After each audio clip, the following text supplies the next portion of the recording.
মাননীয় সদস্য রুমিন ফারহানা একটি সম্পূরক প্রশ্ন করতে পারেন। মাননীয় স্পিকার, আপনাকে ধন্যবাদ।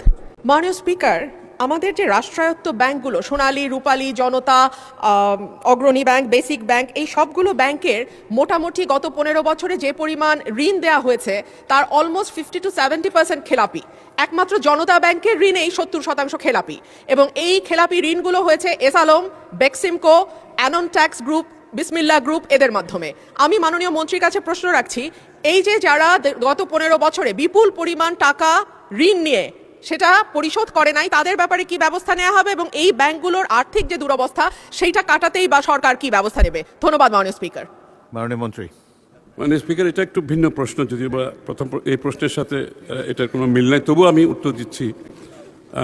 সেটা আমি তো বহুবার সংসদে বলেছি কি ব্যবস্থা নেওয়া হচ্ছে, কয়েকদিন আগেও বলেছি, এবং সকলের বিরুদ্ধে ব্যবস্থা ইতিমধ্যে অনেকগুলো মামলা হয়েছে, তদন্ত চলছে, এবং অনেকের প্রপার্টি ইতিমধ্যে ক্রয় করার প্রক্রিয়া চলছে।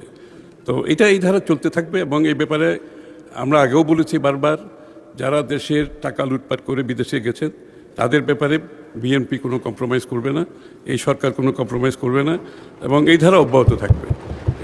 এটা তো বহুবার তথ্য দিয়েছি আমি সংসদে, কি কি ব্যবস্থা নিয়েছি সেই তথ্য, বিস্তারিত তথ্য দিয়েছি এই সংসদে, এবং সুতরাং এই ধারা অব্যাহত থাকবে।